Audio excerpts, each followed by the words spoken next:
In today's video, I'm going to teach you how to duplicate in FigJam. Duplicating in FigJam is a quick way to build out ideas, repeat layouts, and keep your board consistent without recreating elements from scratch.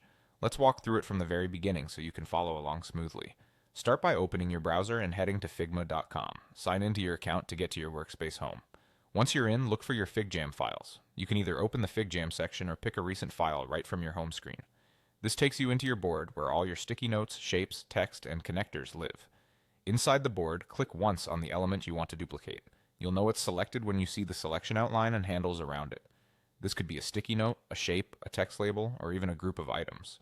If you want to duplicate several things at the same time, you can drag a selection box around them to select them together before you copy. With your item selected, press Ctrl+C on Windows or Command+C on a Mac to copy it.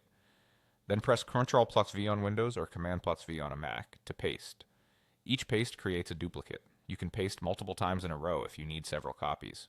The duplicate will usually appear near your original selection or within your current view, so it helps to position your canvas where you want to work before you paste.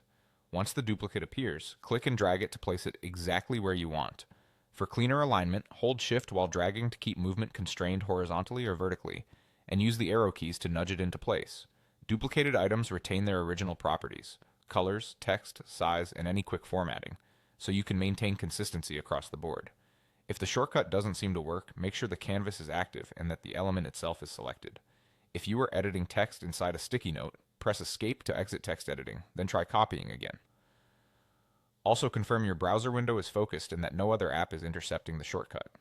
To recap, go to figma.com and log in, open FigJam or a recent file, click on the element you want, then copy and paste with Ctrl+C and Ctrl+V on Windows, or Command+C and Command+V on Mac to create your duplicate. That's all there is to it. Simple, fast, and reliable.